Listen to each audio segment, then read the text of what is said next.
Bonjour et bienvenue sur la chaîne YouTube de Marie Duboul. C'est moi, hypnothérapeute en ce que j'appelle hypnose intuitive.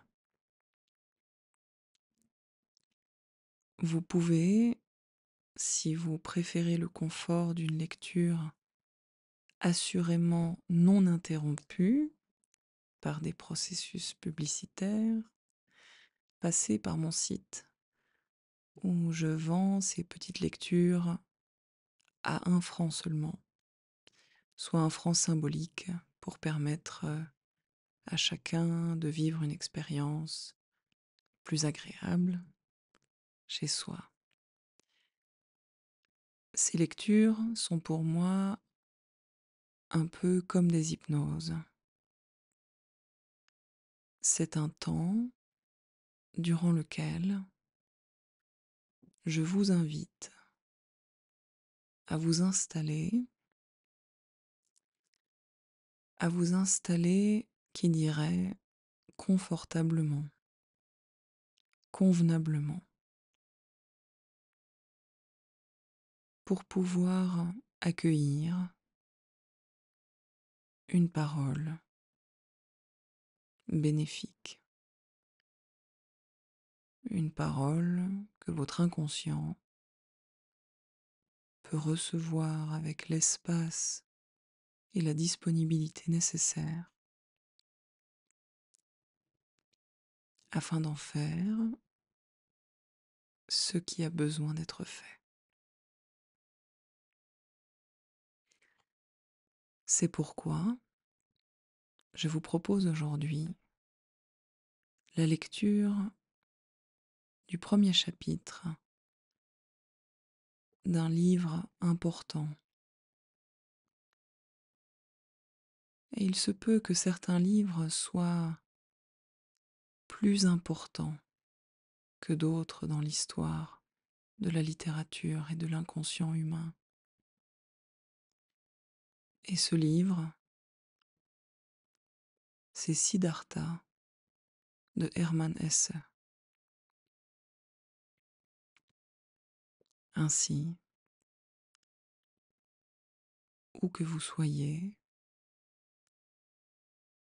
et quel que soit le lieu dans lequel vous aurez la possibilité d'écouter ces mots,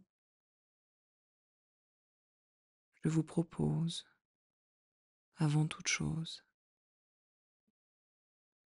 de vous installer à l'intérieur de vous-même.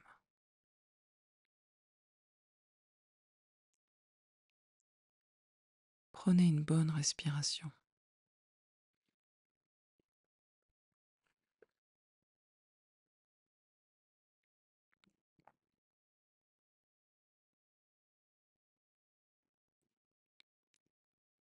Le fils du Brahman.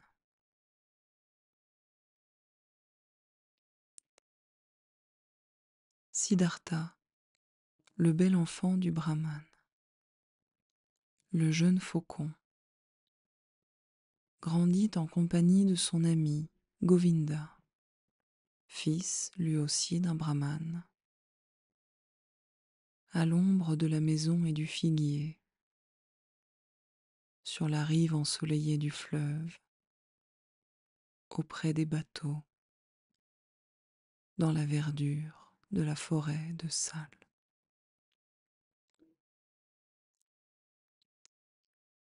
Le soleil brunit ses claires épaules sur les bords du fleuve, au bain, aux ablutions sacrées, aux saints sacrifices.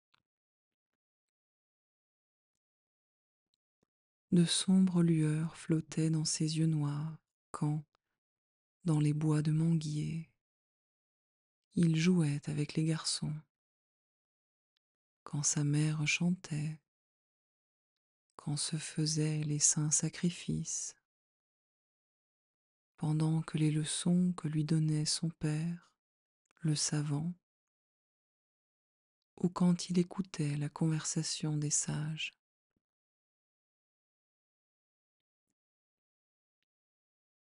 Il s'y mêlait lui-même depuis longtemps, s'exerçant avec Govinda aux joutes oratoires, à l'art de la contemplation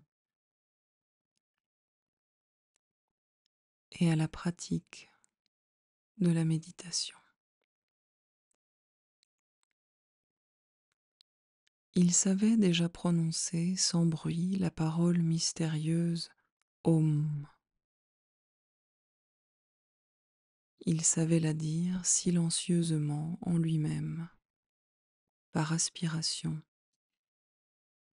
puis il la redisait par expiration aussi silencieusement, l'âme recueillie, le front rayonnant de la lumineuse clarté de l'esprit. Il savait déjà trouver l'Atman à l'intérieur de son être, indestructible, un avec l'univers.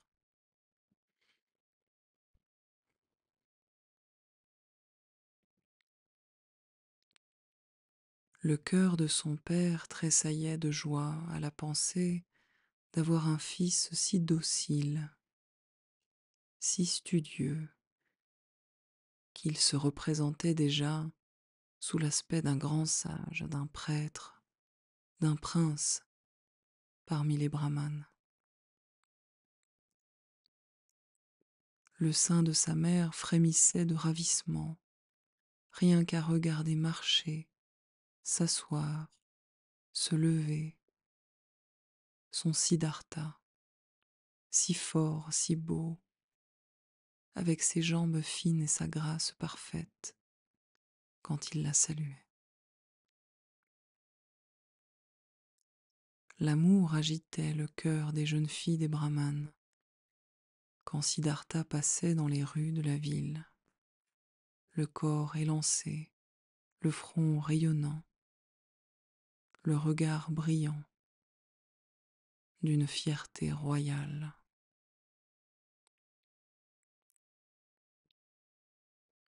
Mais celui qu'il aimait plus que tous les autres, c'était Govinda, son ami, le fils du brahmane. Il aimait dans Siddhartha ses yeux et sa voix caressante. Il aimait sa démarche et la grâce accomplie de ses mouvements. Il aimait tout ce que Siddhartha disait et faisait. Il aimait par-dessus tout son esprit, sa pensée élevée, fougueuse, sa volonté ardente, sa haute destinée.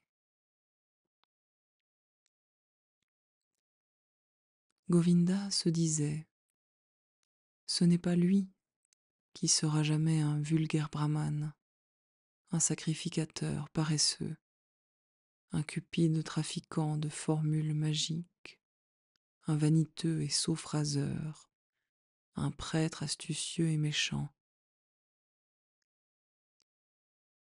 Il ne sera jamais non plus de ces bons et sots moutons dont se compose le troupeau de la grande foule.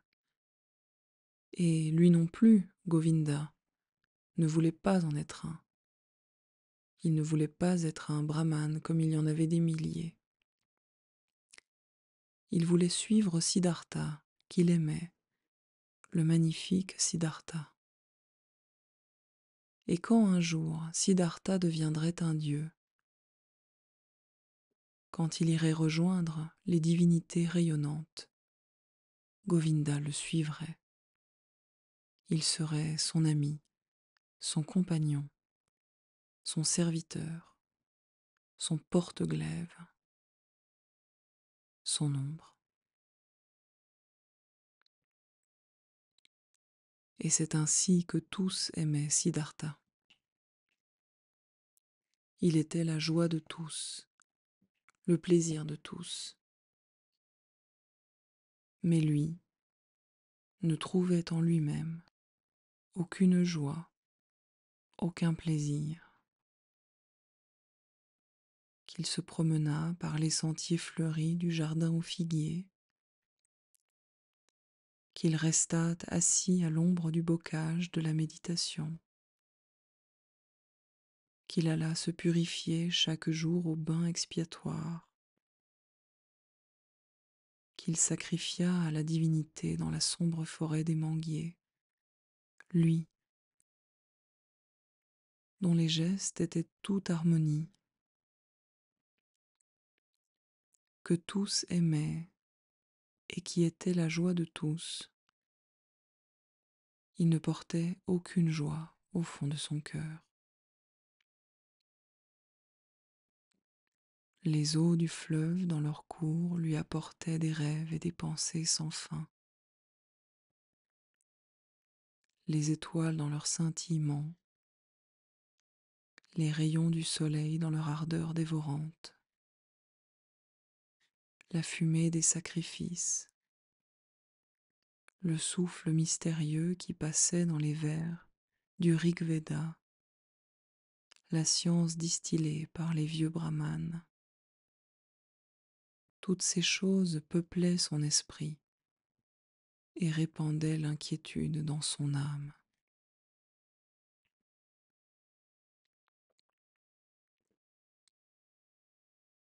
Siddhartha commençait à se sentir mécontent de lui-même.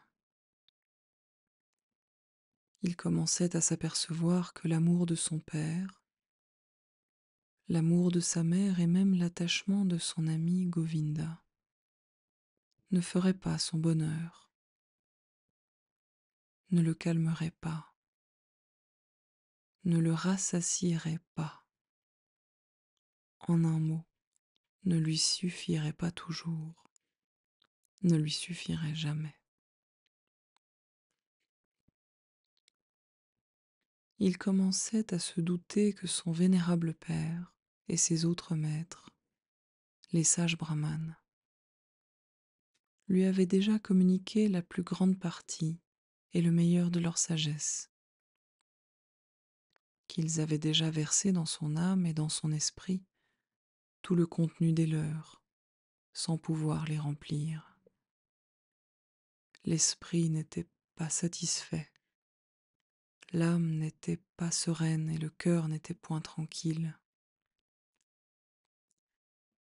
Les ablutions avaient du bon, mais ce n'était que de l'eau, et elles ne purifiaient pas du péché.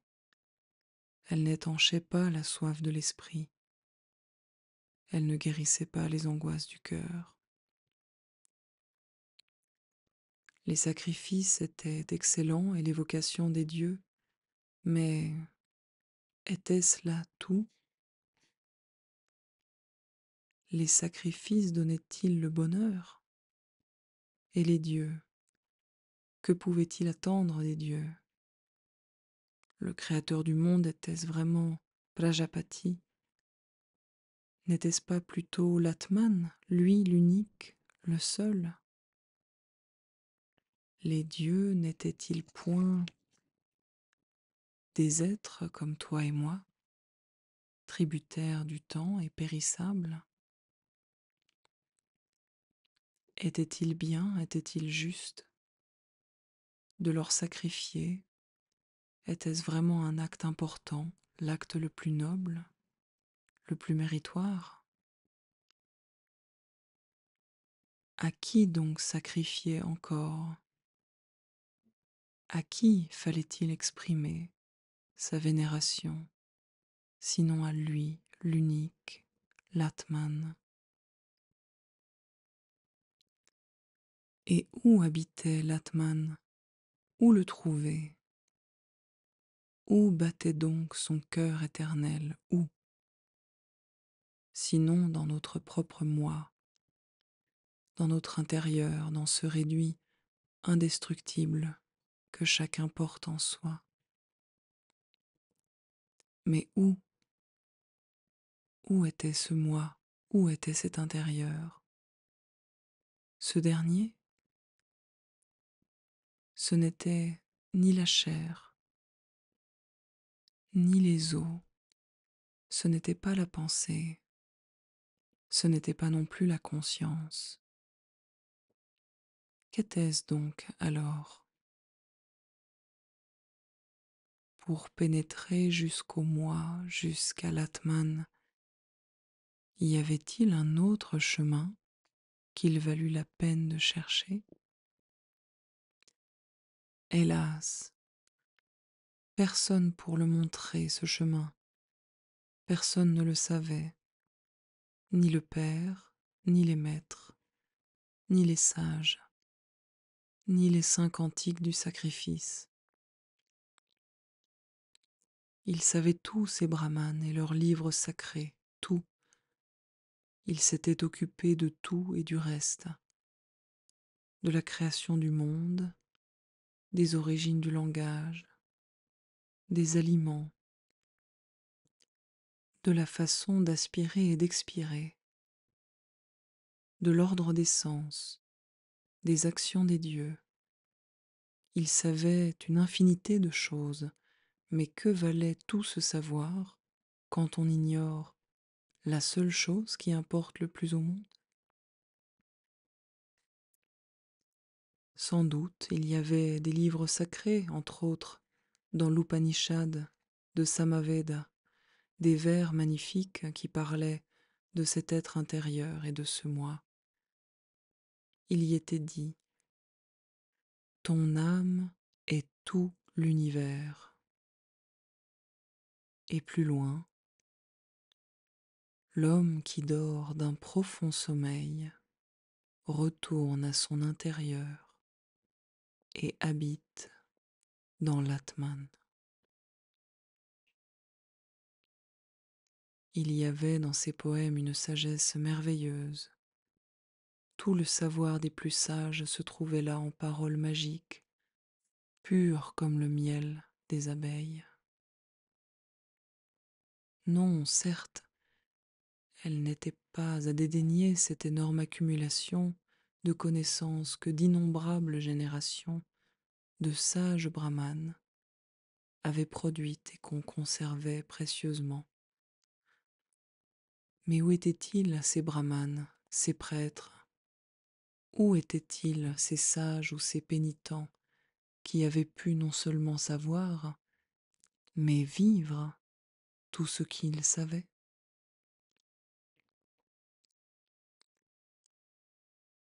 Siddhartha connaissait de nombreux et vénérables brahmanes, sans parler de son père, l'homme pur, l'érudit, digne entre tous d'être vénéré.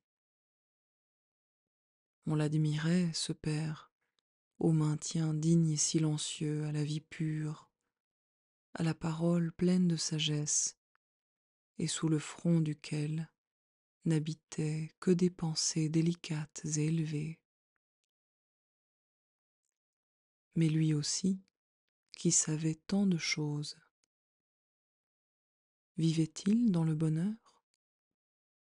Avait-il la paix? N'était-il pas lui aussi de ceux qui cherchent, qui ont soif de vérité? Ne lui fallait-il pas sans cesse se désaltérer aux sources sacrées, se retremper au sacrifice, à la lecture des livres saints, aux entretiens avec les autres brahmanes?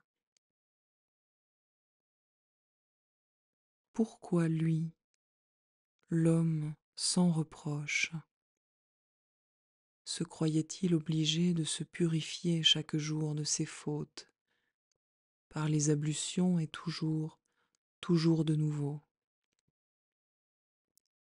L'Atman n'était-il donc pas en lui? Cette source de vie ne coulait-elle donc pas dans son propre cœur? C'est cette source qu'il fallait découvrir dans son propre moi. C'est elle qu'il fallait posséder. Tout le reste n'était que vaine recherche, détour, égarement. Telles étaient les pensées de Siddhartha, telles étaient aussi son aspiration et son mal. Souvent il se répétait à lui-même ces paroles d'un Chandogya Upanishad. En vérité, le nom du Brahman est Satyam, et celui qui le sait pénètre chaque jour dans le monde céleste. Que de fois ce monde céleste ne lui avait-il pas semblé tout proche, mais jamais il n'avait pu l'atteindre tout à fait. Jamais il n'avait pu assouvir toute sa soif.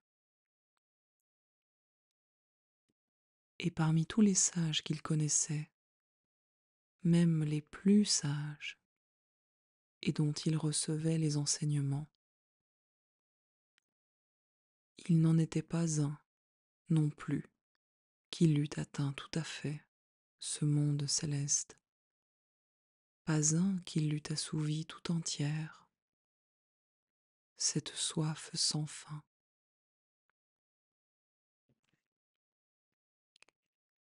Govinda, dit Siddhartha, Govinda, mon bien cher, viens avec moi sous le banyan. Nous nous y livrerons à la méditation. Ils se rendirent à l'arbre et s'assirent.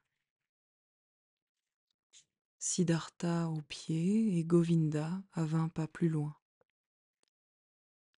À cet instant, et sur le point de prononcer le Om, Siddhartha répéta, en murmurant, ces vers. Om est l'arc, la flèche est l'âme. Brahma est le but de la flèche, et c'est lui qu'il faut atteindre à tout prix.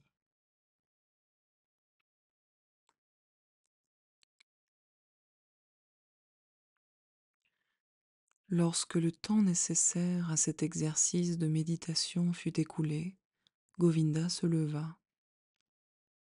Il était déjà tard, et l'heure de procéder à l'ablution du soir était venue.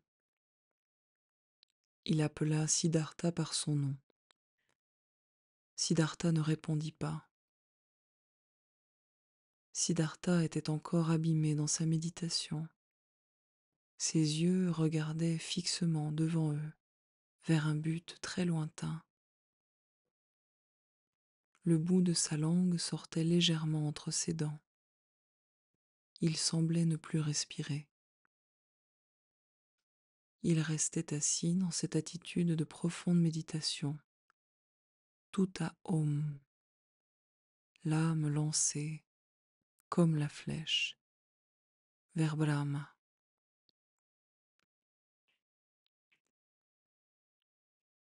Un jour, 3 samanas passèrent par la ville de Siddhartha.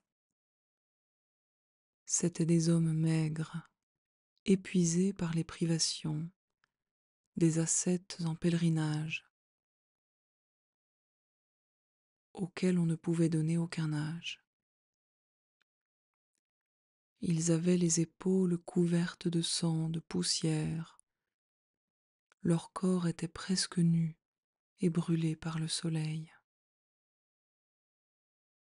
Toujours solitaires, étrangers et hostiles au monde, ils étaient des intrus, de maigres chacals dans la société humaine. On sentait sur leur passage le souffle brûlant d'une passion silencieuse, d'une activité destructrice, d'un impitoyable détachement de soi-même. Le soir, après l'heure consacrée à la contemplation, Siddhartha dit à Govinda, « Demain, de bonne heure, mon ami, Siddhartha ira rejoindre les samanas. Il sera samana lui-même. » Govinda pâlit en entendant ces paroles, car il lisait en même temps sur le visage impassible de son ami une décision sur laquelle il serait aussi difficile de le faire revenir que de retenir la flèche décochée par l'arc. « Allons, se dit-il, c'est le commencement. Siddhartha marche maintenant vers sa destinée et moi vers la mienne. Et son visage prit la pâleur d'une écorce de banane. Oh, Siddhartha, s'écria-t-il, ton père te le permettra-t-il? Siddhartha regarda de son côté comme quelqu'un qui se réveille. Plus rapidement que ne passe la flèche, Siddhartha lut dans l'âme de Govinda l'angoisse et la soumission. Ô Govinda, fit-il tout bas, ne prononçons pas d'inutiles paroles. Demain, aux premières lueurs du jour, je commencerai ma vie de samana. Ne parle plus de cela. Siddhartha entra dans la chambre où son père se tenait assis sur une natte de baste. Il s'avança derrière lui et resta là, immobile, jusqu'à ce que son père sentît qu'il y avait quelqu'un derrière lui.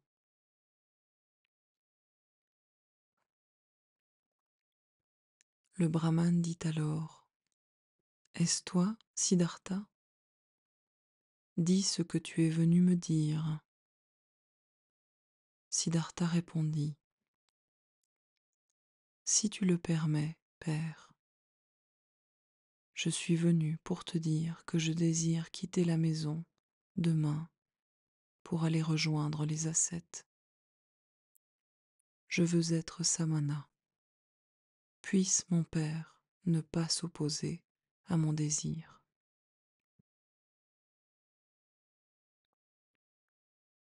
Longtemps, longtemps le brahmane garda le silence. Si longtemps que par la petite fenêtre, on vit les étoiles s'allumer et changer de forme avant que le silence ne prît fin. Muet et immobile, le fils demeurait là, les bras croisés. Muet et immobile, le père restait assis sur sa natte, et dans le ciel, les étoiles continuaient leur course.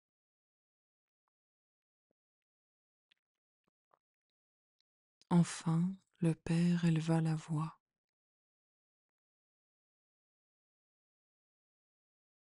Il ne convient pas à un brahmane, dit-il, de prononcer des paroles de violence et de colère, mais l'indignation agite mon cœur. Que je n'entende pas ta bouche exprimer une seconde fois ce désir. Le brahmane se leva lentement, mais Siddhartha restait toujours à la même place, les bras croisés et silencieux. « Qu'est-ce que tu attends ? Demanda le père. Siddhartha répondit: Tu le sais. Irrité, le père quitta la chambre et se dirigea vers sa couche, où il s'étendit. Au bout d'une heure, comme le sommeil le fuyait, le brahmane se leva, fit quelques pas en long et en large, puis sortit de la maison. Il jeta un regard à l'intérieur par la petite fenêtre et vit Siddhartha, toujours debout, les bras croisés. Sa tunique claire faisait une tache pâle dans la nuit. L'âme agitée, le père retourna à sa couche. Au bout d'une heure, comme le sommeil le fuyait, le brahmane se leva, fit quelques pas en long et en large, sortit de la maison et regarda la lune qui montait dans la nuit. Il jeta un regard par la fenêtre de la chambre. Siddhartha se tenait toujours là, debout et immobile, les bras croisés. Un rayon de lune éclairait ses jambes nues. Le cœur inquiet, le père revint à sa couche. Et il se leva encore, 1 heure après, puis encore 2 heures après, et par la petite fenêtre, il vit Siddhartha, toujours debout, dans la clarté de la lune, dans la lueur des étoiles, dans l'obscurité. Et il revint d'heure en heure, silencieux, et regardant dans la chambre, il le vit toujours debout dans la même immobilité, et son cœur s'emplissait de colère, son cœur s'emplissait d'inquiétude, son cœur s'emplissait d'hésitation, son cœur s'emplissait de pitié. Et quand vint la dernière heure de la nuit, un peu avant le jour, il revint, rentra dans la chambre, vit le jeune homme debout. Il lui sembla grandi et étranger. Siddhartha, dit-il, qu'est-ce que tu attends? Tu le sais. Vas-tu toujours attendre là, debout, jusqu'au jour, jusqu'à midi, jusqu'au soir? J'attendrai debout. Tu te fatigueras, Siddhartha, je me fatiguerai. Tu t'endormiras, Siddhartha, je ne m'endormirai pas. Tu vas mourir, Siddhartha, je mourrai. Et tu préfères mourir plutôt que d'obéir à ton père? Siddhartha a toujours obéi à son père. Alors tu renonces à ton projet? Siddhartha fera ce que lui dira son père. Les premières lueurs de l'aube éclairaient la chambre. Le brahmane vit que Siddhartha commençait à trembler sur ses jambes, mais son visage ne tremblait pas.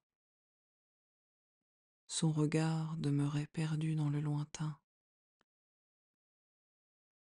Alors le père comprit que son fils n'était déjà plus auprès de lui, qu'il était déjà loin de son pays, qu'il l'avait déjà quitté. Le père toucha l'épaule de Siddhartha. Tu iras donc, lui dit-il, dans la forêt, et tu seras samana. Si tu y trouves le bonheur, reviens, tu me l'enseigneras. Si tu n'y trouves que des illusions, reviens, et nous continuerons à sacrifier ensemble aux dieux. Maintenant, va embrasser ta mère et dis-lui où tu vas. Pour moi, il est temps de me rendre au fleuve pour y faire ma première ablution.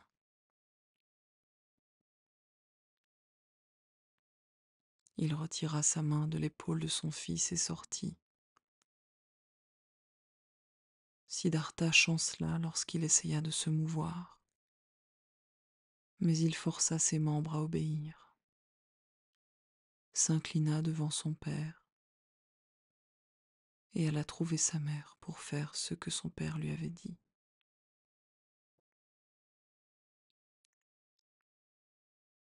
Au premier rayon de soleil, il abandonnait la ville encore silencieuse. Marchant lentement sur ses jambes raidies, une ombre se détacha de la dernière chaumière où elle s'était blottie et rejoignit le pèlerin c'était Govinda. Tu viens, dit Siddhartha avec un sourire. Je viens, répondit Govinda.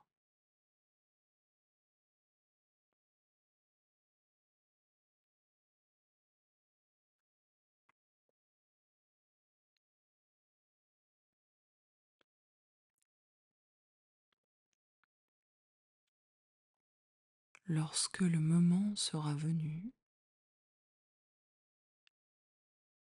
vous pourrez, à votre rythme et à votre manière,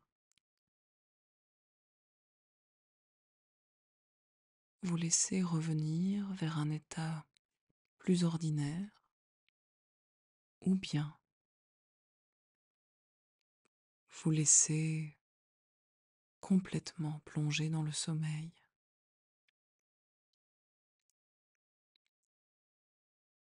Cet enregistrement s'apprête à prendre fin et désormais, l'histoire de Siddhartha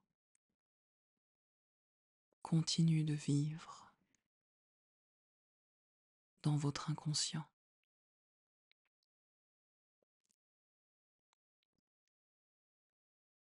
Quant à moi, je vous dis à bientôt.